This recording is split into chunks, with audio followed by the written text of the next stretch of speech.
Baik, Assalamualaikum warahmatullahi wabarakatuh. Alhamdulillahirabbil alamin wa bihi nasta'in wa la umuri dunya waddin. Wassalatu wassalamu ala asrofil anbiya'i wal mursalin sayyidina wa maulana Muhammadin wa ala alihi wa sahbihi ajmain. Amma ba'du.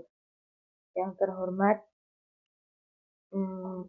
Bapak dosen mata kuliah Sejarah Pendidikan Islam Ustadz Muhammad Farhan, SPDI, Shum, MPDI.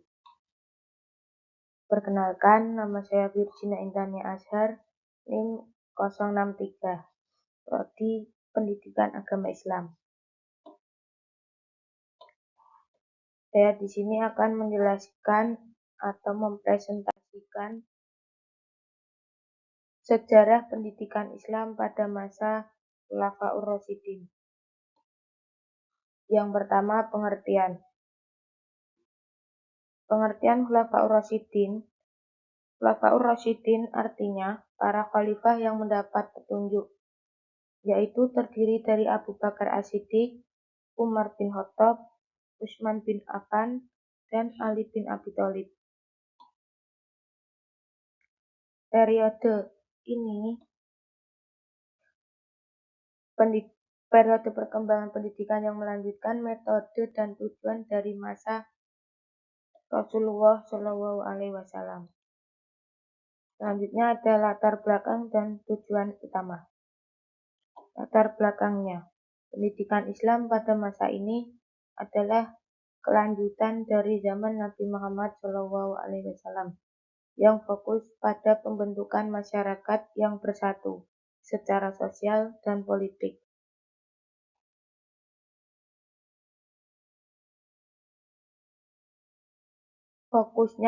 Fokus utamanya adalah pada pengajaran Al-Quran dan As-Sunnah, serta pembinaan karakter Muslim yang berjiwa kuat. Tujuan utama pendidikan Islam. Yang pertama, membentuk masyarakat yang memiliki kesatuan sosial dan politik. Yang kedua, mendidik warga negara yang baik dan bertanggung jawab. Yang ketiga, menanamkan nilai-nilai Islam dalam kehidupan sehari-hari. Yang keempat, membentuk generasi Muslim yang memiliki jiwa kuat, berakhlak mulia, dan mampu mengelola kesejahteraan alam semesta, selaras dengan visi pendidikan Nabi.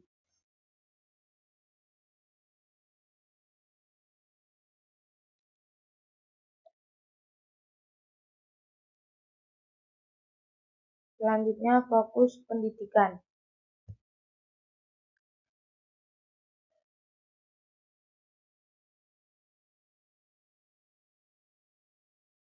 Fokus pendidikan ini terdiri dari 5, yaitu tauhid dan akhlak.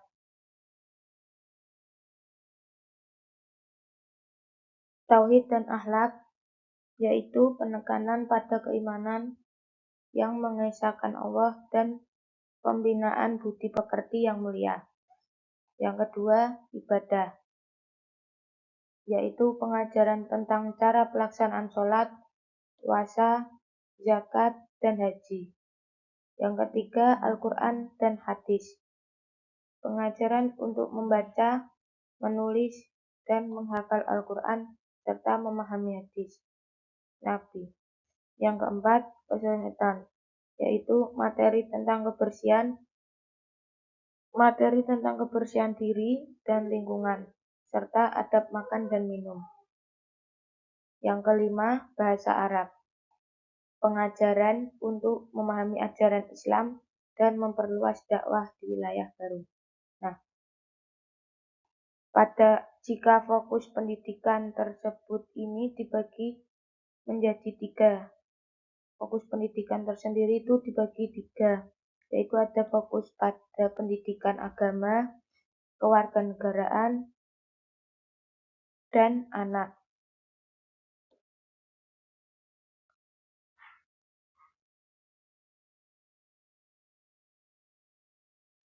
Selanjutnya, pusat dan metode pendidikan.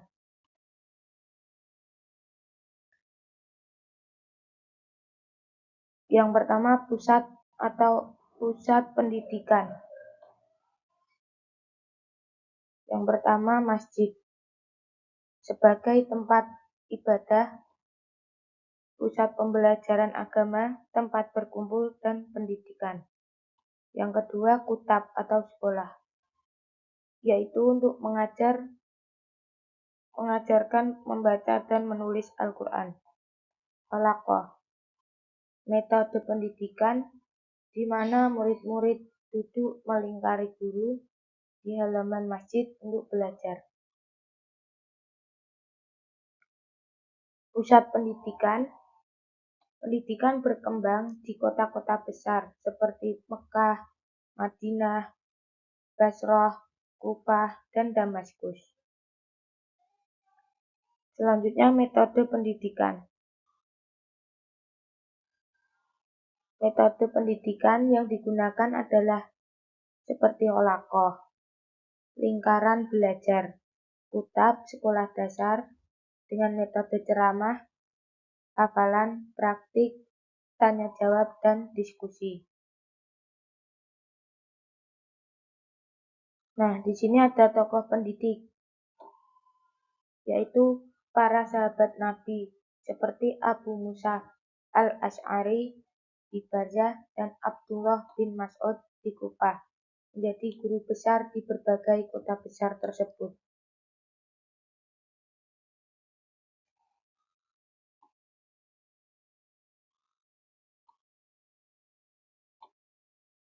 Sebelum memasuki materi selanjutnya, saya akan membacakan kurikulum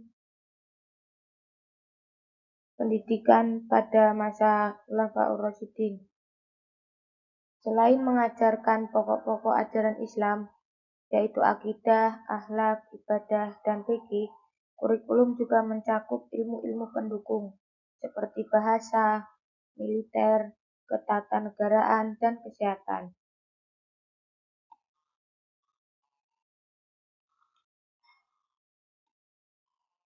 Nah, selanjutnya pada masa Abu Bakar As-Siddiq. Pendidikan Islam pada masa Abu Bakar As-Siddiq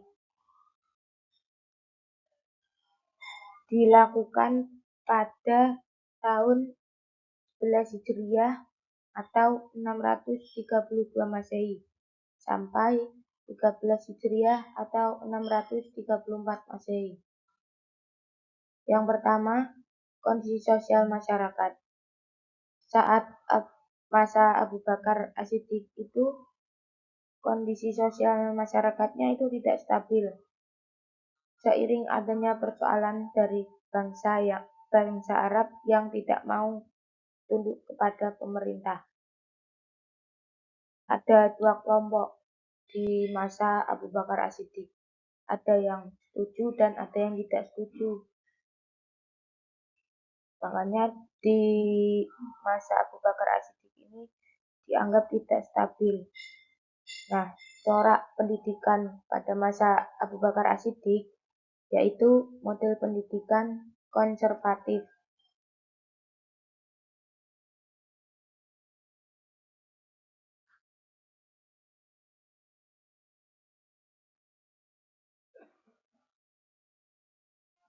Yang ketiga, materi pendidikan Islam. Pada masa Abu Bakar As-Siddiq, materi pendidikan Islamnya tauhid, ibadah, akhlak, dan kesehatan. Pelajaran baca tulis mulai dikembangkan. Ayat-ayat Al-Quran dikumpulkan menjadi satu mushaf. Pelajaran bahasa asing juga mulai dipelajari. Jadi pada masa Abu Bakar As-Siddiq ini bukan hanya mempelajari bahasa Arab, tapi juga bahasa asing pun juga sudah mulai diajarkan pada masa Abu Bakar As-Siddiq. Lembaga pendidikannya atau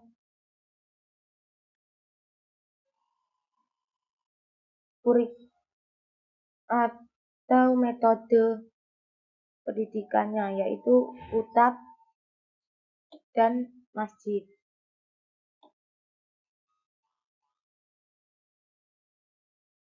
Selanjutnya, masa Umar bin Khattab. Nah, pendidikan Islam pada masa Umar bin Khattab terjadi pada tahun 13 Hijriah atau 634 Masehi sampai 23 Hijriah atau 644 Masehi. Yang pertama, kondisi sosial masyarakat pada masa Umar bin Khattab yaitu sudah kembali stabil dan wilayah kekuasaan Islam semakin meluas di berbagai negara seperti Arab, Palestina, Syria, Mesir, Irak, dan Persia. Umar bin Khattab mengangkat dan menunjuk beberapa guru untuk mengajar pendidikan Islam di daerah-daerah yang ditaklukkan atau di negara-negara yang ditaklukkan oleh Umar bin Khattab. Guru digaji dengan bayaran yang tinggi. Kenapa bisa stabil? Ya, karena guru itu digaji dengan bayaran yang tinggi itu pasti mau. Kita pasti kalau mengajar itu kalau nggak digaji itu tidak mau mengajar.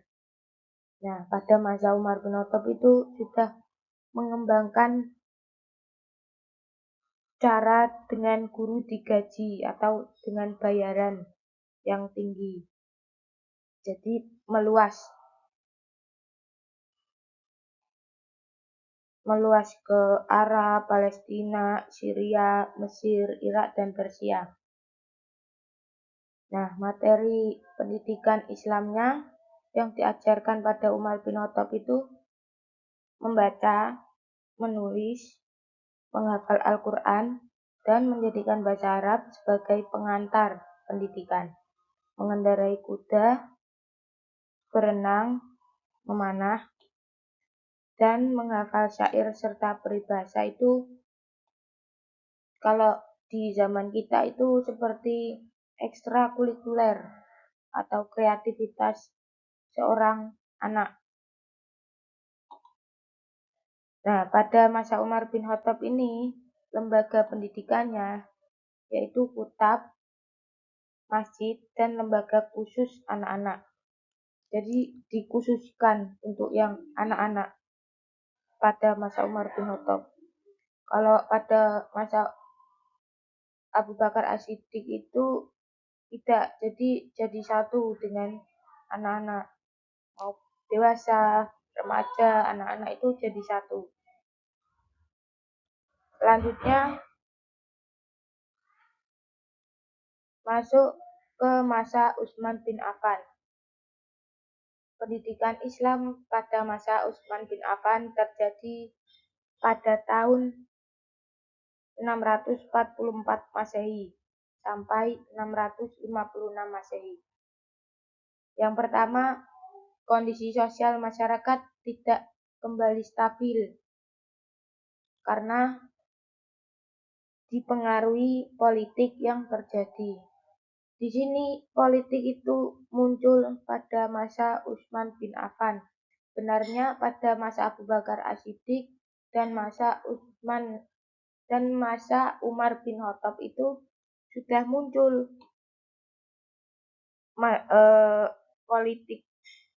masalah politiknya.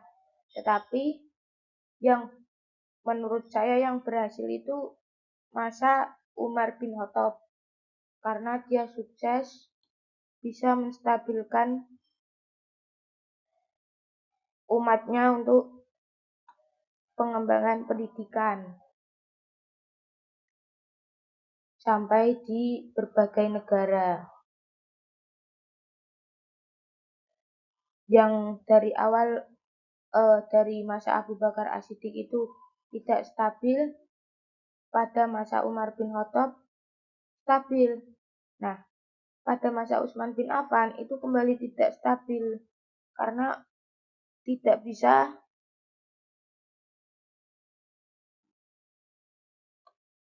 merubah atau melakukan perubahan pada masalah politiknya yang terjadi. Yang kedua, upaya pengembangan pendidikan. Ada 3, yaitu guru diberikan kelonggaran untuk mengajar di luar kota Madinah. Utsman bin Affan juga menyerahkan tugas pengajaran pendidikan kepada umat. Adanya pengklasifikasian objek dan metode pendidikan. Dan yang terakhir, adanya pengkodifikasian mushaf Al-Quran. Nah, pencapaian Utsman bin Affan itu, masa Khalifah Utsman bin Affan menjadi penting dengan adanya kodifikasi Al-Quran melalui penyusunan mushaf standar. Jadi di sini tuh bisa normal karena adanya pengkodifikasian mushaf Al-Quran. Pendistribusiannya juga bagus. Tetapi dia bermasalah di bidang politiknya.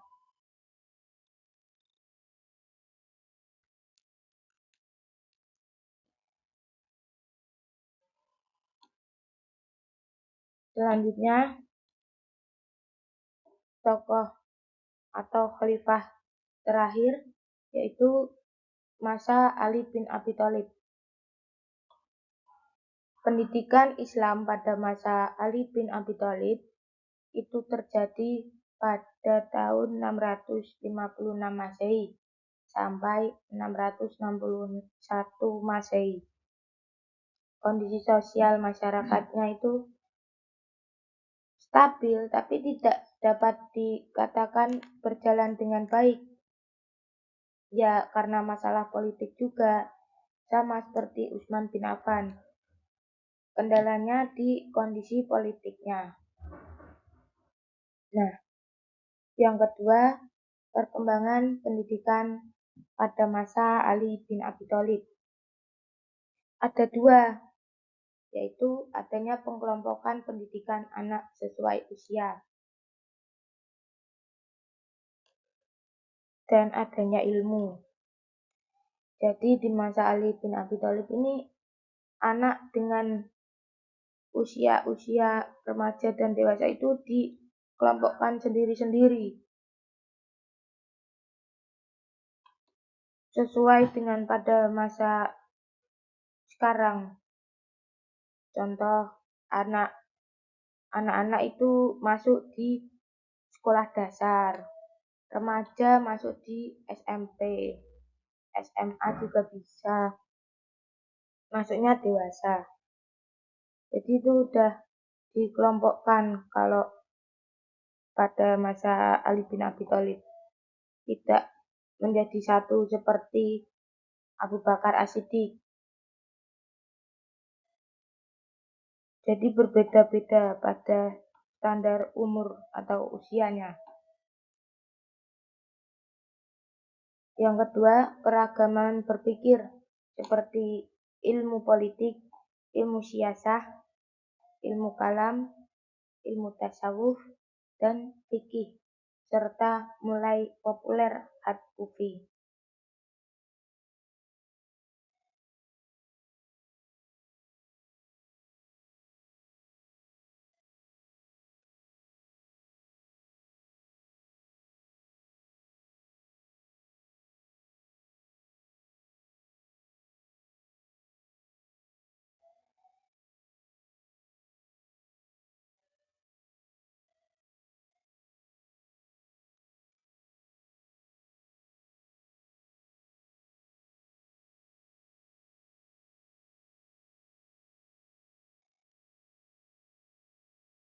Nah, apa sih Ad-Kufi itu? Yaitu salah satu jenis kaligrafi Arab yang berasal dari kota Kufah, Irak. Khat Kufi dikenal karena gaya tulisannya yang unik dan menarik, dan mempunyai ciri khas tersendiri dengan garis-garis yang tebal dan lurus.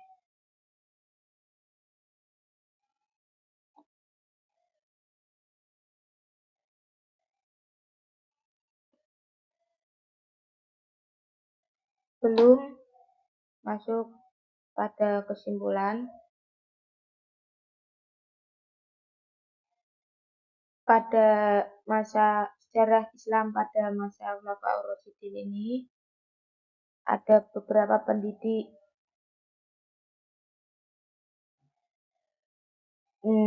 para sahabat Nabi seperti Abdullah bin Umar, Abu Hurairah, dan Ibnu Abbas menjadi pendidik utama pada periode ini.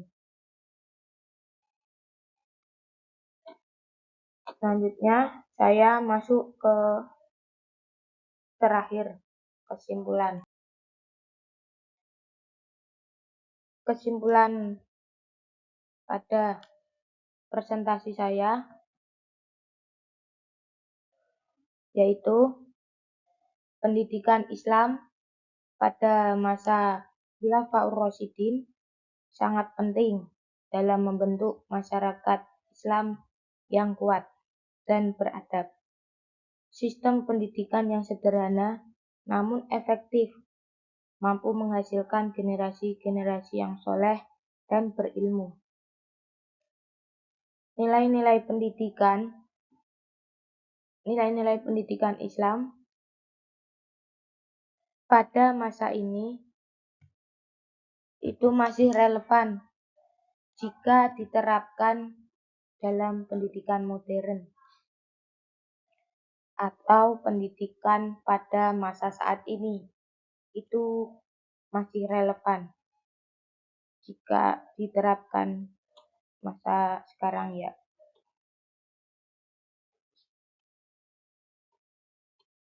Baik, sebelumnya saya mohon maaf bila ada kesalahan.